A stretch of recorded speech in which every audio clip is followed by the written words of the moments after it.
Passamos agora, querido, para o momento da palavra do Senhor, o momento em que o Senhor fala aos nossos corações. Durante todo o primeiro momento, nós estivemos falando com o Senhor através dos nossos cânticos, através da nossa oração, e agora é a vez do Senhor responder se aceitou o nosso culto através da mensagem do Evangelho.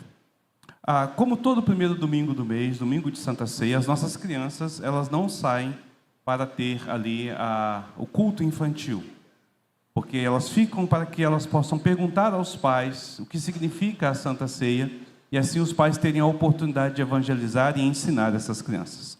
Contudo, a gente dispõe, lá no final do na entrada da nossa igreja, em cima da mesinha ali, uma tarefinha para que as crianças possam fazer. As de 8 anos acima, tem uma lição escrita que ela deve de pegar, e as abaixo de 8 anos, a partir dos 7 anos, tem uma tarefa de desenho que ela pode pegar. Então, se você não pegou no início, você pode ir até lá, pegar lá o papelzinho para que o seu filho possa participar deste momento, tá certo? Para que ele também faça parte, entenda a necessidade do culto, né? Então, você pode ir lá e poder pegar, né? Eu espero que os irmãos tenham trago os lápis, né? As canetinhas, os giz, para poder desenhar, tá certo? E para as crianças abaixo de 7 anos, eu quero trazer para vocês aqui uma recomendação sobre o que nós vamos estar falando. Então, depois que vocês pegarem ali as suas tarefas, vocês sentam, aguardem um pouquinho, e o pastor vai estar orientando vocês, tá ok? E eu convido a igreja a abrir a Bíblia lá no livro de Jonas, profeta Jonas, capítulo de número 1, versículo 17, e capítulo de número 2, versículos de 1 a 10. Profeta Jonas, capítulo 1, versículo 17, e depois do capítulo de número 2, do versículo 1 até o versículo de número 10. Jonas 1:17, e depois do capítulo 2, versículo 1 até o versículo de número 10.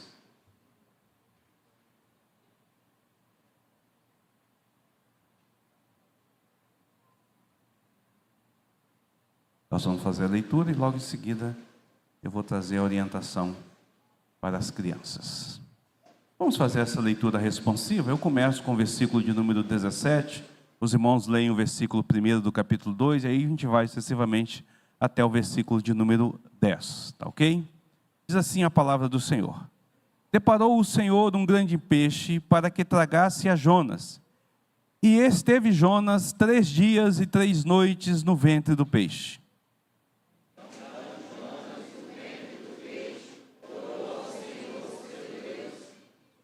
E disse: na minha angústia clamei ao Senhor, e Ele me respondeu. Do ventre do abismo gritei, e Tu me ouviste a voz.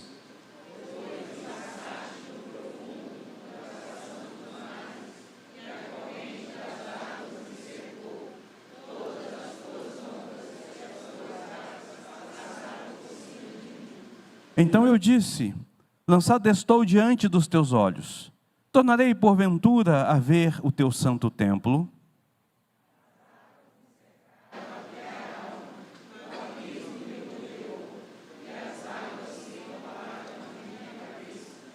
Desci até os fundamentos dos montes, desci até a terra cujos ferrolhos se correram sobre mim para sempre.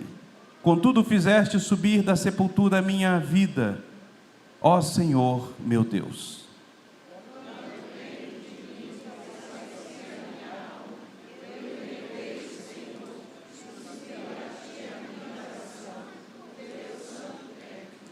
Os quais se entregam à idolatria vã, abandonam aquele que lhes é misericordioso.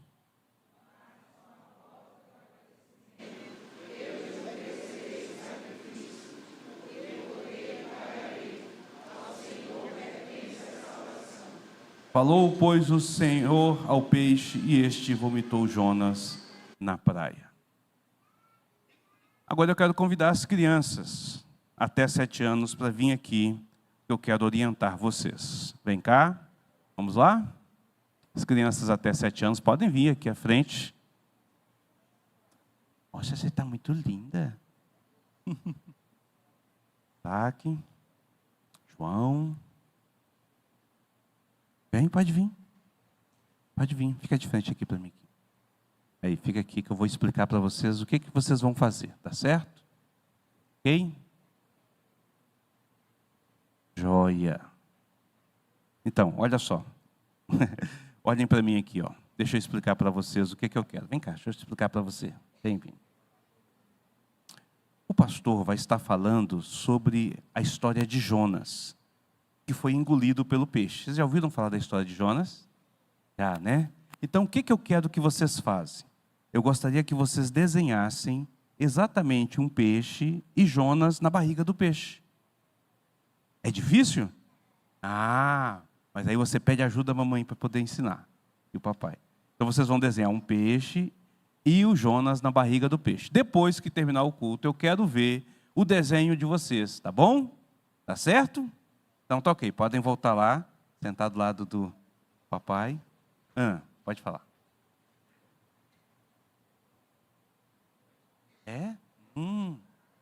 Ela me disse que ela sabe que o Jonas foi engolido por um tubarão-baleia.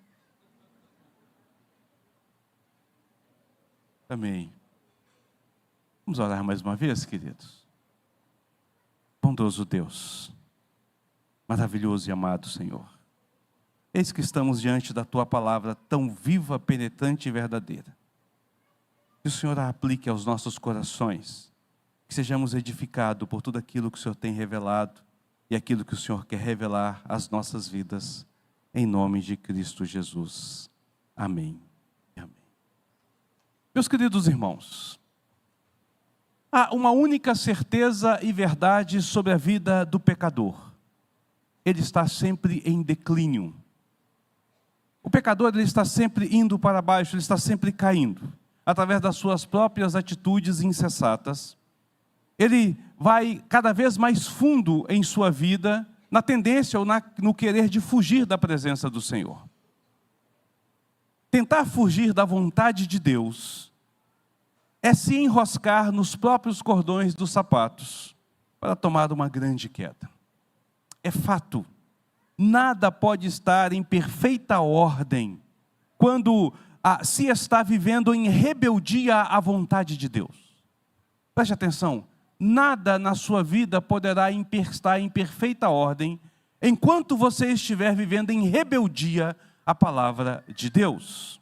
O pecador cai, ainda mais quando o Senhor então vem até ele, para poder ali, através da sua mão, do seu poder, agir com ele, não com ira, mas com misericórdia. Ele ainda vai descer um pouco mais, para que ele possa tomar conhecimento daquilo que está acontecendo sobre sua vida. Veja o nosso herói Jó, o nosso herói Jonas. Nós temos caminhado nesses dias sobre a história deste profeta. Jó desce até Jope, de Jerusalém a Jope. De Jope ele desce até o porão do navio. De lá ele desce para a barriga de um grande peixe. E esse peixe mergulha até o mais profundo do abismo, ao mais profundo do oceano. Veja, queridos, você também cairá se não caminhar segundo a vontade de Deus. Às vezes as circunstâncias da vida irão derrubá-lo. Às vezes passará por situações em que a própria mão do Senhor irá derrubá-lo. No entanto, é necessário que a gente se alegre por este Deus amoroso a qual nós servimos. Para aqueles que são dele, para aqueles que estão ali seguindo o seu caminho em sua vida, que estão dispostos a caminhar na presença deste Pai eterno, eles também poderão cair e descer ao mais fundo do abismo. Não da mesma forma que Jonas, mas poderá acontecer da mesma forma. Observe José. Ele é jogado numa cova. Da cova é levado à escravidão. Da escravidão ele vai para o calabouço no Egito. E de lá, Deus então, na intenção de propor o bem sobre a vida de muitos, a fim de salvar muitas pessoas, de salvar muitas nações, durante a grande fome, Deus então o resgata, o eleva, o coloca numa posição muito maior. O mesmo princípio alcança a máxima expressão quando nós olhamos para a vida de Jesus. a qual desce ao mais profundo do qualquer abismo que qualquer outra pessoa poderia descer. Ele gritou então em agonia: Deus meu, por que me desamparastes? Quando estava naquela cruz. Porém, pouco tempo depois, nós o conseguimos ouvir: aliviado, está consumado. Ele desce ao sepulcro. No entanto, de lá ressuscita para a glória eterna, para reinar à direita do Pai. Agora, associe a vida, essa experiência de José e a experiência de Jesus, mas principalmente a experiência de Jesus, com a experiência de Jonas. Ela é um tanto quanto diferente. Todos os três personagens descem ao mais profundo do abismo. Todos os três personagens estão cumprindo a vontade de Deus sobre suas vidas, estão sendo guiados, direcionados pelos propósitos de Deus sobre sua vida. Porém, José, ele vai sendo induzido pelo Senhor, levado pelo Senhor, não porque ele era pecador ou falho, mas porque Deus tinha um propósito maior sobre sua vida. Jesus vai e se faz pecador em nosso lugar, é o único santo e perfeito. Mas Jonas, queridos, Jonas é abatido, é levado, é colocado nessa situação por conta do seu pecado, da sua desobediência, da sua decisão obstinada de fugir da presença do Senhor. Em todos os três casos, Deus se encontra reinando absoluto. O propósito de Deus jamais deixará de ser cumprido. Porém, neste último, no caso do Jonas, ele está sofrendo as consequências daquilo que ele mesmo cavou com suas próprias mãos. Leiamos aqui o versículo de número 17. Deparou o Senhor um grande peixe para que tragasse a Jonas. Eu fico impressionado com a expressão e a forma como é colocado este texto aqui. Você acha que por um acaso, no meio de uma grande tempestade, no meio do oceano, por um acaso, ao ser lançado um homem no mar, por um acaso tem um peixe passando, por um acaso o peixe abre essa boca e por um acaso o peixe engole esta pessoa? É impossível que isso seja situações do acaso. Isso é a direção de Deus. Aquela enorme criatura estava abrindo caminho pelo mar no meio da tempestade. Ela agora está com a sua boca aberta para tragar aquele que é lançado pelos marinheiros ao mar. Pode ter certeza, queridos, de que Deus faz todas as coisas do mundo e as controla o tempo todo. Nada foge ao controle de Deus, nada foge à mão, ao poder, à majestade de Deus, nada foge ao seu propósito, tudo está interligado para a glória e honra dEle. O Senhor até mesmo ordena as grandes criaturas para que sirvam para ali corrigir um servo desobediente, de modo que ele possa então, posteriormente, ser usado pelo Senhor. O Senhor havia preparado este peixe para engolir Jonas. Quando que outro destino pior poderia ser para a vida deste homem? Está ali agora, na barriga de um peixe, úmido, escuro, frio, repugnante, que se contorce pelas águas. Imagine a situação, a realidade a qual esse homem se encontra. Você poderia dizer que Jonas chegou de fato ao fim da linha. Ele chegou ao pior de todas as situações. Não poderia dizer que não teria como dizer que ele desceu mais baixo, que poderia ir mais baixo do que isto. E de fato não há. Mas Jonas desce como culpado, merecendo a morte por recusar a representar a compaixão de Deus diante dos ninivitas. Por não querer seguir a ordem de Deus, o mandato de Deus, ele baixa até o sepulcro como um pecador. Ele desce até o mais profundo do abismo, lá no fundo do oceano, tragado por este peixe, carregado a este local, com a consciência de que ele é culpado por todos os seus atos, pelas suas falhas, pela sua maneira de ser. Será que você não está vivendo uma queda, afundando, exatamente porque você está vivendo contra a vontade de Deus, meu querido? Esse texto nos faz refletir. Será que as situações, as circunstâncias que envolvem, não seja exatamente esse grande peixe do Senhor, para poder tragar você, a fim de fazer você reconhecer a sua rebeldia, a fim de fazer você reconhecer o seu pecado, a fim de fazer você reconhecer a sua fuga diante do Senhor, para que você então possa, em arrependimento, se apresentar diante dele. O Senhor é extremamente criativo. Deus é muito criativo.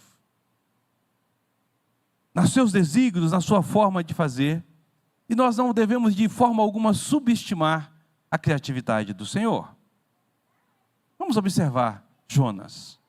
Jonas desobedeceu quando Deus o chamou para ir pregar a Nínive e ele vai em direção contrária.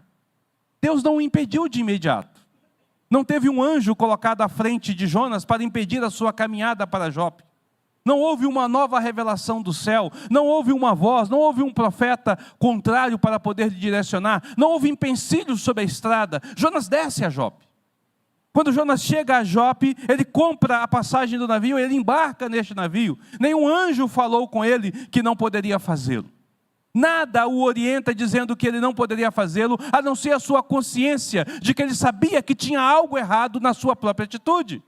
Ele sabia que ele havia sido chamado não para descer a Jope, mas que ele deveria sido chamado para poder ir a Nínive, pregar aos ninivitas. A consciência de Jonas é o maior algoz dele, mas Deus não traz nenhum ato externo diante desta realidade.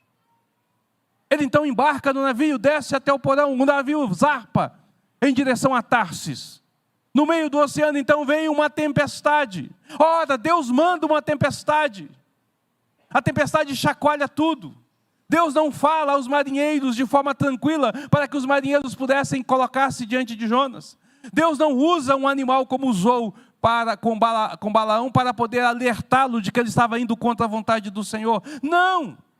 A tempestade que ali assola o barco faz com que esses marinheiros desesperados clamem ao Senhor, cheguem até Jonas, o acorde diante daquela situação.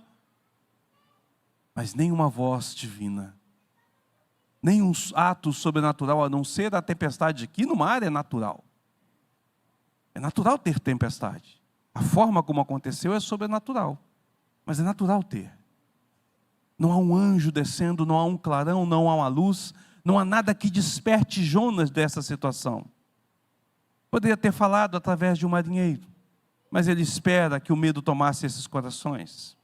Poderia ter falado com Jonas pessoalmente, poderia ter falado no interior de Jonas, mas o Senhor não o faz, o deixa ali diante dessa situação. E então ele é jogado ao mar. Deixado para morrer no oceano. Então o que Deus faz? Deus não envia um tronco, um pedaço de madeira, um local onde ele possa se apoiar e ficar boiando à deriva no mar. Não. Deus manda um peixe para engolir a Jonas. Se achava que a situação estava complicada, torna-se ainda pior. Ele é engolido. E esse peixe desce às profundezas, como o texto nos diz. Deus usa todos os recursos. Percebe o quanto Deus pode fazer para nos levar a reconhecer o nosso erro? Deus usa todos esses meios, todas essas situações que, ao ver natural, para uma pessoa cética é um evento natural, para poder levar Jonas ao arrependimento. Será que você não está enfrentando uma situação crítica na sua vida? Uma situação comum do dia a dia?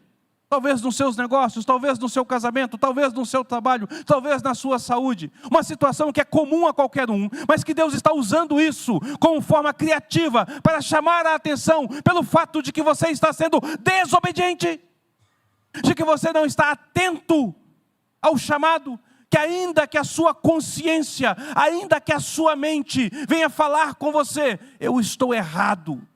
As circunstâncias ao derredor parecem dizer não. Será que Deus não está usando a mesma estratégia para com a sua vida? O versículo continua: e Jonas esteve 3 dias e 3 noites no ventre do peixe. Há um pensamento comum na igreja, de que Jonas esteve vivo 3 dias e 3 noites no ventre do peixe. Isso é um grande milagre. Sem oxigênio, sem alimento, naquele local abafado, vivo. Isso é um milagre. Mas alguns estudiosos vão dizer que é provável que Jonas tenha morrido na barriga do peixe.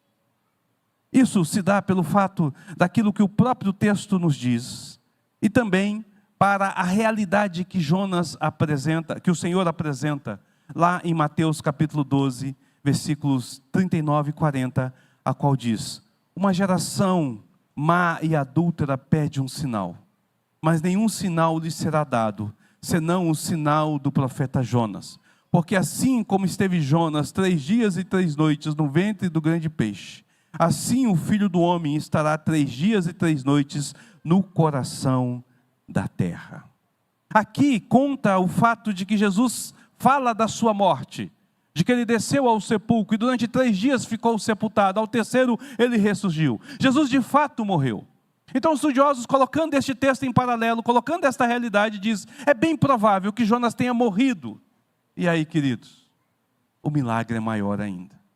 Se é um milagre poder viver 3 dias e 3 noites diante do peixe, ele morto ressurge, ele ressuscita, tornando-se então um ato ainda maior, mais grandioso diante do Senhor. Durante 3 dias ele esteve ali no seio da morte, durante 3 dias ele esteve sepultado no mais profundo do abismo, por conta do seu pecado, da sua queda, da sua falha, da sua desobediência, porque ele não estava a ponto de seguir a vontade de Deus. Ele desce até o abismo morto. Consegue entender isso? A palavra de Deus nos diz que o salário do pecado é a morte. Então é bem provável sim que Jonas tenha morrido por conta da sua iniquidade, por conta do seu pecado, por conta da sua desobediência. Mas Deus o ressuscita para uma nova vida de obediência e serviço ao Senhor. Ah, queridos, isso aponta para a conversão, isso aponta para a necessidade de transformação em nossas vidas, para uma mudança de paradigma em nosso ser, para uma mudança da nossa caminhada diante deste Deus bendito. Mas há algo intrigante no texto. Por que 3 dias? Por que não 2? Por que não 10? Por que ele determinou 3 dias? Se esse destino pode ser considerado como positivo, Jonas então não poderia ficar mais do que 3 dias na barriga. 3 dias é o suficiente para que pudesse contestar, para confirmar, não sai, para confirmar a morte de Jonas. 3 dias é o suficiente para confirmar a morte de Jonas. Mas 3 dias também aponta para Cristo e para a obra redentora de Cristo. Há um outro personagem que, apesar de não ter vindo à morte, experimentou o sentimento de morte por 3 dias. É Abraão. O texto bíblico nos diz, que Deus chega a Abraão, em um determinado momento da sua vida, e diz assim: Abraão, eu sei que você me teme, mas eu quero uma prova de que você realmente teme a mim, de que você realmente confia em mim. Vá até o Monte Moriá, e quando você estiver no Monte Moriá, mata o teu filho, apresenta-o em sacrifício a mim. A Bíblia diz que ele caminha durante 3 dias até chegar. Pense o sentimento que há no coração de Abraão.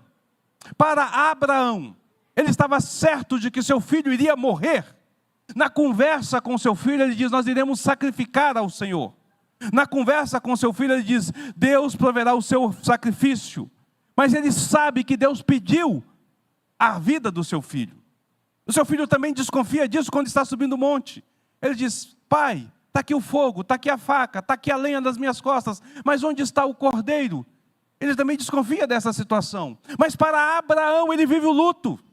Ele vive o momento da perda, até o momento que no terceiro dia o cordeiro se apresenta para tomar o lugar do seu filho Isaque.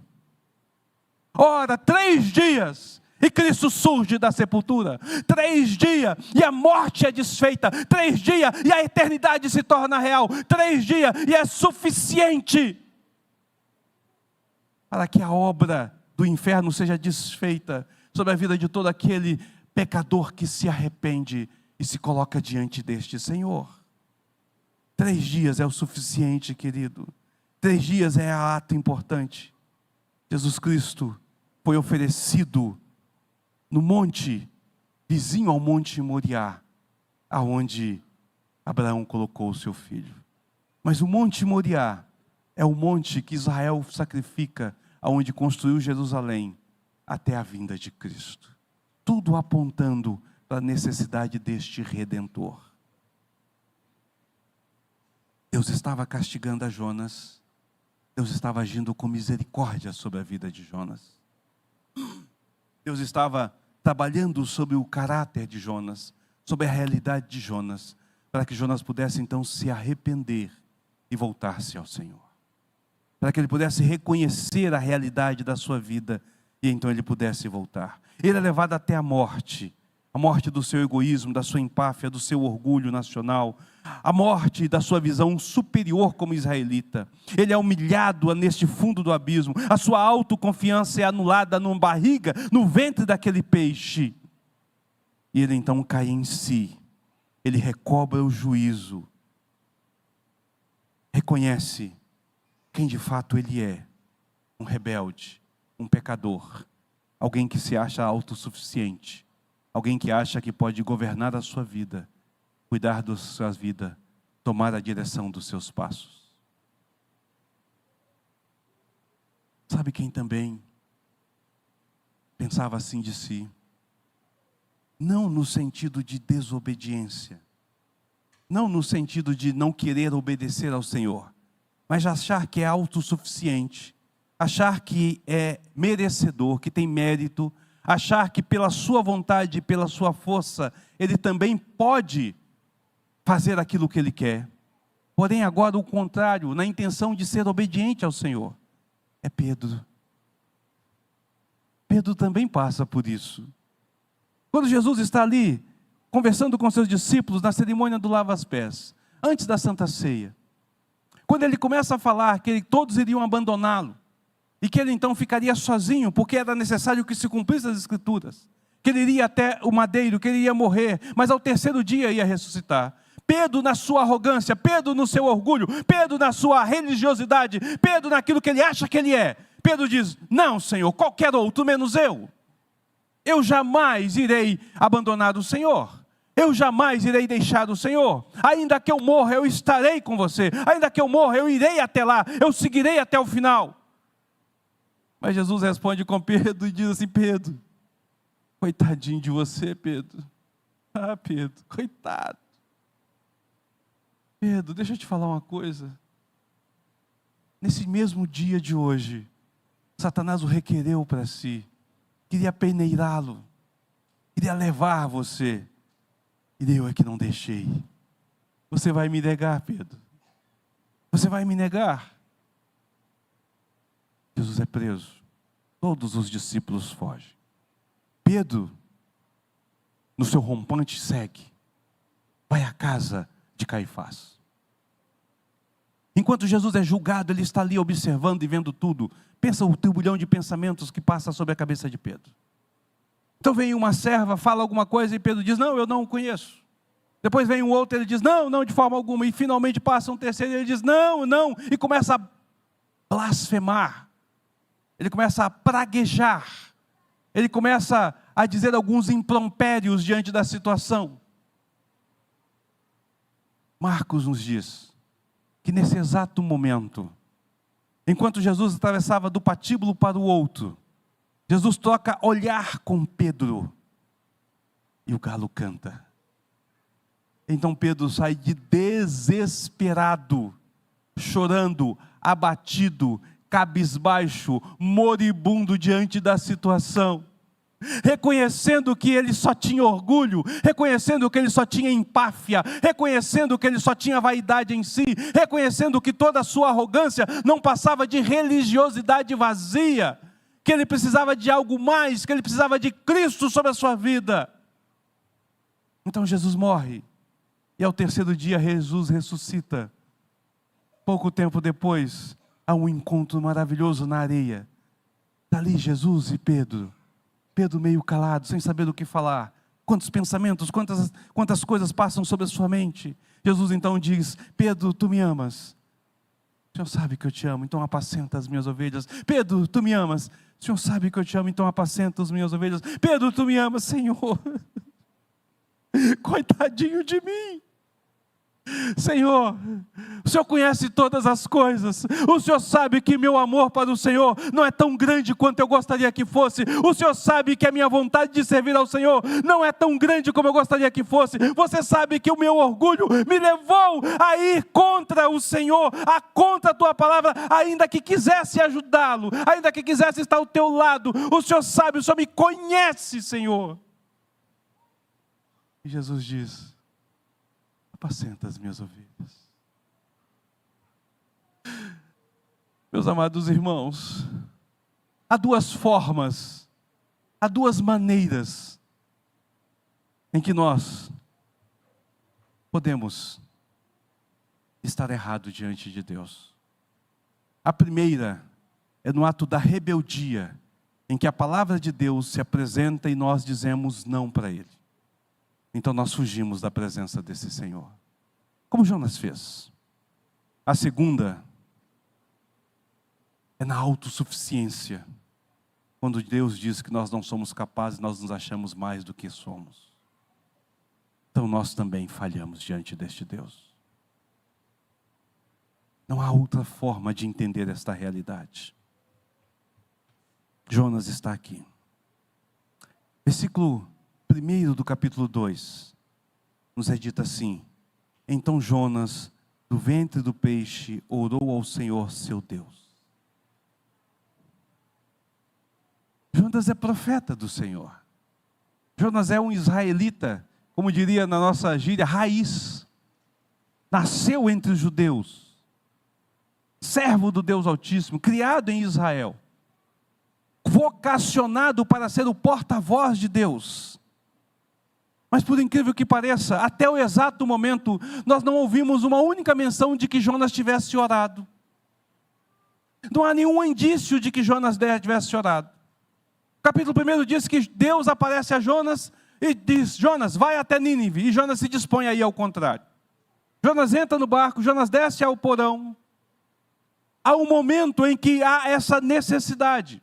Quando os marinheiros, o chefe do navio, chama até ele e diz assim: invoca o teu Deus. O que está acontecendo contigo, dormindo nesse momento tão difícil? Invoca o teu Deus, talvez ele nos salve. Talvez ele nos salve. Mas Jonas não ora.